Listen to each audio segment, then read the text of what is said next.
ditemukan gangguan selama kehamilan. Di atas kan? Enggak, makanya ada yang kosong dulu. Nah, udah. Nah, ini. Di situ nggak apa-apa, kamu duduk situ nggak apa-apa. Ini kasihan deh, jangan di belakang saya. Itu di situ deh. Itu nggak apa-apa, duduk sini. Sini ya. Oke, yang kedua untuk mengetahui apakah terdapat gangguan selama kehamilan. Selanjutnya untuk mengetahui juga gangguan pada janin atau kesehatan janin. Ya, itu jangan berikut. Nah, kalau suka lihat di puskesmas itu kan cuma tensi, ya, berat badan, terus sama ada Doppler ya, pemeriksaan Doppler aja gitu ya. Oke, kalau ini harus saya tutup. Pertama ibu hamilnya suruh timbang dulu berat badannya, kemudian kita yang di skip ini TTV. Udah bisa kan TTV semester kalian? Banget ya kalau bisa. Nah ya, itu dilewat TTV sama tinggi badan, berat badan dilewat. Kemudian ibunya suruh terlentang, kemudian diganjal dengan handuk karena nanti di dalamnya ada pemeriksaan Neopot ya. Ibu hamil itu sesak ya kalau misalkan terlentang posisinya ya. Taruh di sini, jadi biar agak miring sedikit. Selanjutnya dari kepala. Dari kepala di sini kita lihat kebersihan kepalanya, simetris atau tidak kepalanya, kemudian ada benjol atau tidak, ada alopecia atau tidak. Kemudian pada telinga kita lihat kebersihan telinganya. Apakah ada oma? Apa oma otitis media akut atau tidak? Atau bahasa ininya songe ya, gitu ya. Bahasa perawat pakai bahasa itu ya. Terus sudah gitu ada polip atau tidak di daun telinganya, sama kebersihan di selap-selap daun telinganya. Nah, itu lakukan yang sama dengan satunya. Kemudian pada wajah ditemukan plasma gravidarum atau tidak. Tidak semua ibu hamil keluar plasma gravidarum. Apa plasma gravidarum? Plasma gravidarum itu adalah menghitam dari hidung sampai ke pipi. Nah, tapi tidak semua ibu hamil muncul itu ya. Ada yang muncul, ada yang tidak. Nah, itu juga dikaji. Nah, kemudian pada mata dilihat skleranya ikterik atau tidak ya. Kemudian pupilnya mengecil ketika diberi respon ini cahaya. Kemudian konjungtiva anemis atau tidak. Jangan kebalik, jangan konjungtiva ikterik, sklera yang anemis ya. Ya, konjungtiva anemis atau tidak. Kemudian kebersihan mata ya, apakah ada kotoran mata, ini belek ya bahasanya. Kemudian pada hidung kita lihat ya kebersihan hidung ya. Kemudian ada polip atau tidak ya. Ada polip atau tidak. Nah, kemudian kita lihat mulut ya. Ibu hamilnya mohon maaf membuka mulut untuk melihat kebersihan giginya, kemudian lidahnya, kemudian ada gingivitis atau tidak, gusi berdarah. Ibu hamil kan terjadi hipervaskularisasi, jadi rentan pendarahan pada gusi dan gigi ya, wajar, makanya harus dilihat ya seberapa besar. Kalau ini sikat gigi ada darah tidak ya, berdarah tidak, itu wajar. Saya juga sering pas lagi hamil tuh gosok gigi berdarah. Nah itu pada bibir ya pucat atau tidak ya. Kemudian pada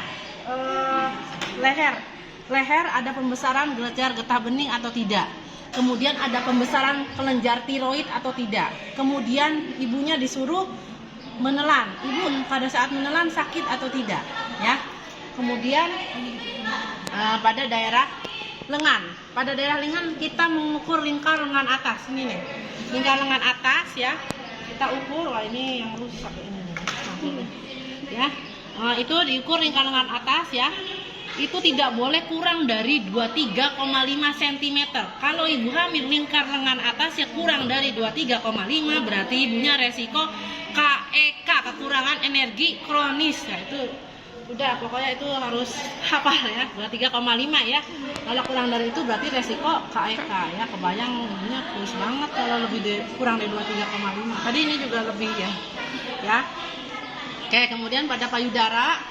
Nah, pada payudara kita inspeksi dulu. Inspeksi itu kan dilihat ya, itu aerolanya menghitam ya. Kalau pada ibu hamil payudaranya membesar, putingnya membesar, kemudian juga diraba, ada benjolan atau tidak ya. Kemudian juga ada keluar kolostrum atau tidak. Trimester ketiga sudah keluar, wajar, nggak apa-apa ya.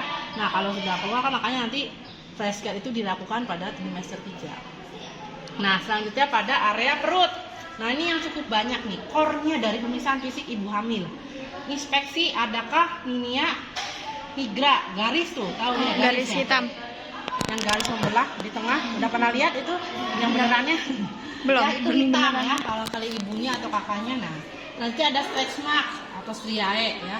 Itu kalau udah lahiran tambah banyak gitu, apalagi anaknya banyak. Nah, lahiran berapa kali ya. Setelah itu baru kita ke pemeriksaan Leopold.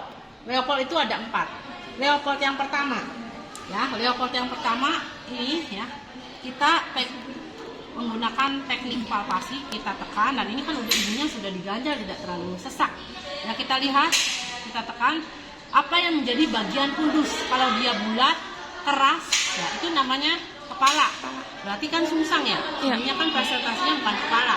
Kalau dia bulat melenting tapi lunak berarti bokong. Jadi Leopold 1 untuk mengetahui apa yang ada di pundus. Leopold 2 itu untuk mengetahui apa yang ada di kanan kiri ibu ya. Kalau kecil-kecil teraba banyak itu ekstremitas, kalau terlihat bukan terlihat, teraba melengkung lunak ya, tapi agak terasa kayak seperti tulang, itu punggung yang sedang nekuk ya gitu ya. Nah, oke, sekarang Leopold 3 itu untuk mengetahui apa yang menjadi bagian bawah dari ini presentasinya, kepala atau bokong nih gitu ya. Kalau kepala kan bulat keras ya. Leopold yang keempat, kalau pada saat Leopold yang ketiga itu kepalanya masih mudah digerakkan, tidak usah lanjut ke Leopold 4. Tapi kalau susah digerakkannya, nah dipastikan dengan Leopold 4 sudah masuk PAP atau belum ya. Sudah masuk PAP atau belum ya, si kepala tuh, si kepala bayi tuh udah masuk PAP atau belum ya, itu Leopold 4 ya. Nah, kalau misalkan kepalanya pas Leopold 3 tadi masih ada ruang, ini sih masih bisa muter lagi gitu ya. Nah, itu nggak usah lanjut ke Leopold 4 ya. Selanjutnya masih area perut. Selanjutnya ada tinggi fundus uterik menggunakan midline. Ya, midline itu diukur dari daerah fundus sampai ke simfisis pubis. Nah, kalau dari kemarin belajar ini, kalau udah ngukur dapat berapa sentimeter dikali 8/7 ya. Nah, usia kandungannya dalam minggu ya, atau bisa 2 bulan ya. Nah, tapi kalau nanti ujian nasional, uji kom, pilihan jawabannya adalah manual. Jadi gini, kalau 3 bulan 3 jari di atas simfisis pubis, 4 bulan di tengah-tengah simfisis pubis dan pusat, 5 bulan 3 jari di bawah pusat, 6 bulan setinggi pusat, 7 bulan 3 jari di atas pusat, 8 bulan di tengah-tengah pusat dan prosesus hipoideus, 9 bulan 3 jari di bawah prosesus hipoideus atau PX. Nah, di pilihan jawabannya ada diketahui HPHT, usia HPHT, kemudian pada saat tanggal sekarang lagi berkunjung berapa. Nah, pengen tahu usia kandungan pada saat sekarang tuh berapa. Nah, pilihan jawabannya bukan usia kandungan dalam bulan atau minggu, tapi pilihan jawabannya tadi 3 jari di atas simfisis, 3 jari di bawah PX. Nah, kalau jawabannya 9 bulan di mana? Berarti 3 jari di bawah PX atau prosesus hipoideus. Nanti proses ini ribet ini, prosesus hipoideus ini ya. Itu ya, makanya tolong dirapatkan dengan baik dan benar ya. Nah, itu pemeriksaan Leopold. Selanjutnya adalah pemeriksaan DJJ. DJJ itu udah pakai Doppler sih sebenarnya sama USG. Nah, mendengarkannya di mana? Ini stetoskop monoaurel sudah tidak digunakan sih ya, tapi kan harus tahu ya.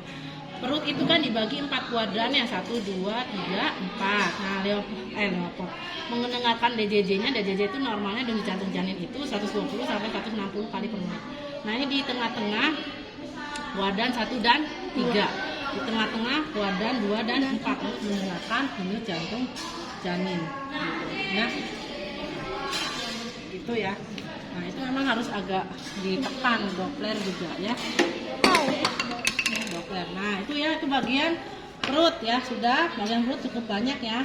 Nah, selanjutnya pada ekstremitas dulu, nanti sebelum genitalia. Nah, ini telapak kaki kan, telapak kaki seperti ini kan, ini namanya tanda Homan. Kalau ibunya nyeri, ini tanda Homannya positif. Kemudian kita lihat ekstremitas ya, bengkaknya berlebihan atau tidak. Kalau bengkaknya berlebihan, terus pada saat tensi tinggi, berarti dia preeklamsi, tapi dipastikan dengan pemeriksaan protein dalam urin. Selanjutnya adalah pemeriksaan genitalia. Pemeriksaan genitalia yaitu untuk, di sini bukan untuk morphagene, tapi hanya untuk mengkaji pada area genitalia kebersihannya bagaimana, ada keputihan atau tidak, ada kondiloma acuminata atau tidak, ada infeksi menular seksual atau tidak, harus dicek ya, ada kondiloma acuminata atau tidak. Karena apa? Itu akan menghalangi jalan lahir ya. Jadi dia harus melahirkan secara SC kan, nggak bisa dengan jalan lahir normal ya. Seperti ya, nanti kalau ininya pusat kelaminnya pecah dan itu mengandung virus kan, itu bisa terkontaminasi pada penolongnya, pada bayinya ya. Nah itu, dan juga menyebabkan pendarahan ya kan. Oke itu ya, jadi ini hanya untuk, jadi vulva hygiene tidak dilakukan pada saat pemeriksaan fisik ibu hamil. Jadi pengawas ini hanya untuk mengecek itu ya. Nah selanjutnya adalah ini kan sudah ya keseluruhannya kayak tutup. Nah di closing statementnya ibu di sini sudah selesai, dan pemeriksaan fisik ibu hamil itu 6 kali ya bu, 2 kali trimester pertama, 1 kali trimester 2, 3 kali trimester 3. Itu minimal bu 6 kali ya kunjungan pemeriksaan, dan selama 6 kali itu minimal harus dengan dokter SPOG gitu ya. Nah itu udah pada pemeriksaan fisik ibu hamil ya. Itu ya. Nah sekarang kita lanjut ke pemeriksaan fisik postpartum. Nah, kenapa bu dilewat yang melahirkan normal? Karena melahirkan normal, asuhan melahirkan itu masuknya ke kompetensi bidan. Dan perawat pernah dengar melahirkan ditolong sama perawat? Kalau di rumah sakit juga suruh milih kan, sekarang mau sama bidan atau mau sama dokter SPOG ya. Nah, oke, jadi langsung pemeriksaan fisik postpartum yang menjadi kompetensi perawat. Head to toe juga. Ya, tadi kepala sama, apa tadi kepala, kebersihannya, ada alopecia atau tidak, kebotakan atau tidak, kerontokannya simetris atau tidak, kepalanya ada benjolan atau tidak, ada luka atau tidak. Nah, telinga berarti kebersihannya. Tadi ada apa? Oma apa tadi? Ayo, conge atau bahasa ini sebutannya apa? Otitis media akut ya. Terus sudah gitu pada daun telinganya kebersihannya bagaimana ya?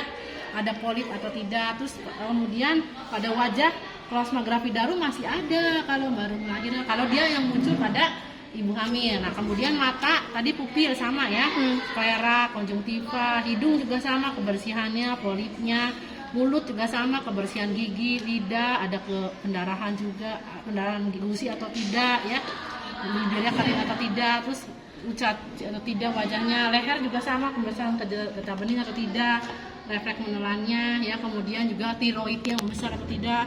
Coba bedakan, kalau misalnya getah bening ngeceknya begini, kalau tiroid di sini pembesaran tiroid ya, jangan pembesaran tiroid di sini ya gitu ya, jadi KGB atau tiroid ya, jangan ketukar. Nah kemudian pada postpartum nih, postpartum berarti jadi yang dicek bukan aerol lambung hitam lagi, kalau itu kan tadi ibu hamil ya kan. Kalau ini dicek apakah sudah mulai keluar kolostrum ya, kolostrum hari pertama harusnya sudah ya. Nah selanjutnya pada bagian perut, kalau dia SC berarti ada luka kan, nah yang dikaji lukanya. Kalau misalkan tidak ada, yang memang normal, masih ada linea nigranya, masih ada stretch marknya normal. Nah kemudian pada kaki juga sama, masih ada udem atau tidak, tanda Homan yang kan positif atau tidak. Nah pada area genitalia, ada area genitalia di sini juga, karena kita ini pemeriksaan fisik postpartum yang nggak ada vulva hygiene di sini cuma untuk mengecek lovea.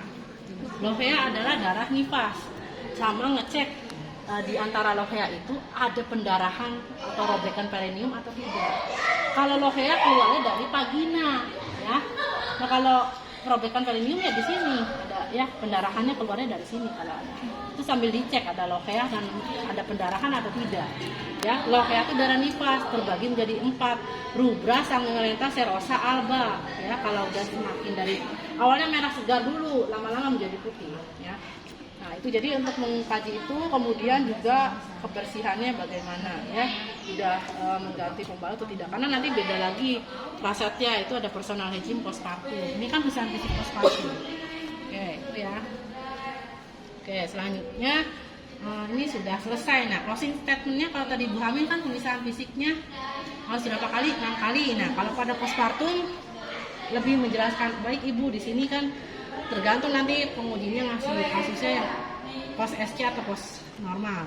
Ibu harus menjaga personal hygiene, luka hygiene, kebersihan luka ibu, apakah lukanya di perut atau di ini ya, episiotomi. Kemudian juga ibu harus di sini membersihkan payudara, breast care ya. Juga ibu juga bisa menggunakan alat kontrasepsi ya untuk kualitas hidup ibu dan anak juga gitu. Nah, kemudian juga ibu harus menjaga nutrisi ibu supaya nanti untuk menyusui dan pemulihan lukanya gitu ya. Itu ya ibu postpartum ya. Oke, itu terkait ibu postpartum, closingnya beda. Nah, postpartum juga sama sih, sebenarnya harusnya ada kunjungan minimal 4 kali kunjungannya ya. Nah, itu postpartum. Selanjutnya kita masuk ke breast care. Sekarang duduk kalau breast care kelihatan.